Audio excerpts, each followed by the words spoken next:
कैसे ईरान की एक छोटी सी मिसाइल ने अमेरिका के सबसे एडवांस फाइटर जेट को निशाना बना लिया। मैं बात कर रहा हूँ F-35 लाइटनिंग 2 की, वो जेट जिसे बनाने में अमेरिका ने $100 मिलियन से भी ज्यादा खर्च किए, मतलब लगभग 800 करोड़ रुपए हर एक जेट पर। वो जहाज जो रडार से छुपने में इतना माहिर है कि रूस के सबसे महंगे डिफेंस सिस्टम भी इसे सही से ट्रैक नहीं कर पाते। तो सवाल ये है, इतना एडवांस्ड होने के बाद भी ये कैसे ईरान के चंगुल में फंस गया? क्या इसकी कोई ऐसी कमजोरी थी जो किसी को पता नहीं थी, या फिर ईरान ने कोई ऐसा तरीका खोज निकाला जो चीन और रूस भी नहीं सोच पाए? चलो मैं आपको शुरू से बताता हूँ। F-35 सिर्फ एक लड़ाकू जहाज नहीं है। इसकी सबसे बड़ी खासियत है इसकी स्टेल्थ टेक्नोलॉजी।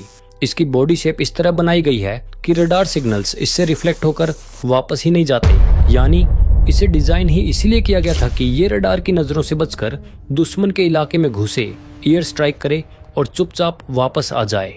पिछले 8 सालों से किसी भी मिसाइल या हथियार ने F-35 पर एक खरोंच तक नहीं लगाई थी, एक बार भी नहीं।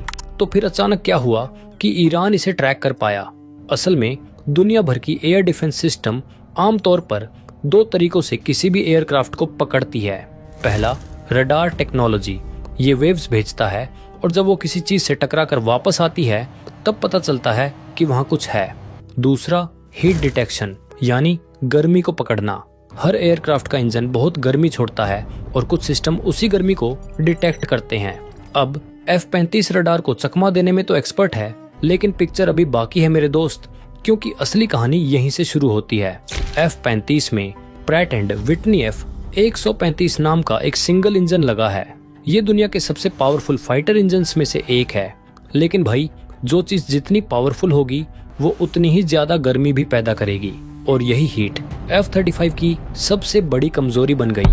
अब आते हैं सीधा 19 मार्च 2026 की रात पर। सेंट्रल ईरान के आसमान में ईरानियन डिफेंस नेटवर्क ने रडार पर भरोसा करने के बजाय इंफ्रारेड सर्च एंड ट्रैक यानी IRST सिस्टम का इस्तेमाल किया।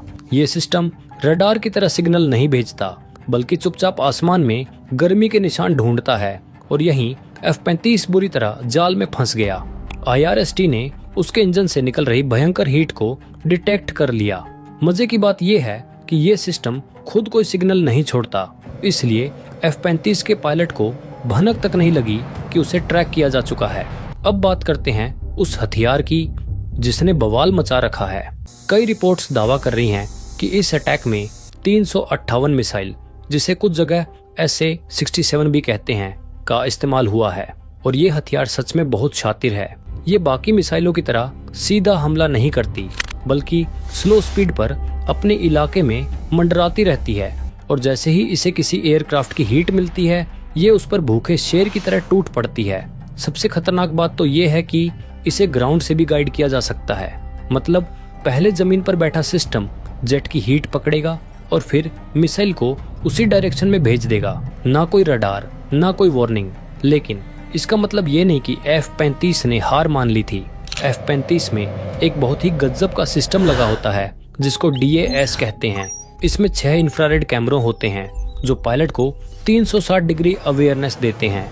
जैसे ही मिसाइल ने अपनी स्पीड बढ़ाई और उसके रॉकेट मोटर से हीट निकली, DAS ने उसे तुरंत पकड़ लिया और उसी पल पायलट के पास खतरे का अलार्म बज गया। पायलट ने तुरंत एक्शन लिया और सबसे पहले उसने मिसाइल का लॉक तोड़ने के लिए एग्रेसिव हाई जी टर्न्स लिए ताकि मिसाइल कंफ्यूज हो जाए। साथ ही उसने हॉट फ्लेयर्स छोड़ दिए।